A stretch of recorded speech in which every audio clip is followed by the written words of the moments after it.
బయలుదేరింది ఊరేగింపు. ఎక్కడి నుంచి? కైలాస పర్వతం దగ్గర నుంచి వస్తున్నారు.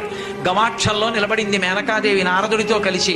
ఒక్కొక్కళ్ళు వస్తున్నారు. అబ్బా వెలిగిపోతున్నాడు, ఆయనేనా మా అల్లుడంది. కాదమ్మా, సూర్యుడు దిక్పాలకుల్లో ఉన్నాడు. ఆ వెనక వస్తున్నాడు. ఎవరో బాబాయ్ నల్లగా ఉన్నాడు, దున్నపోతే మీరు ఆయన ఎవరా?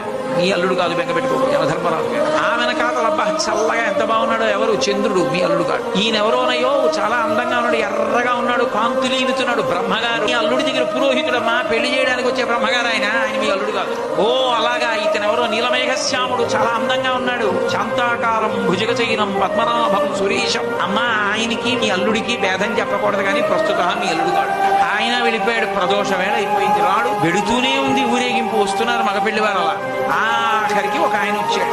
చుట్టూ భూత ప్రేత పిశాచాలున్నాయి, ప్రమదగణాలున్నాయి, మధ్యలో దిగంబరంగా తాండవం చేస్తూ వస్తున్నాడు.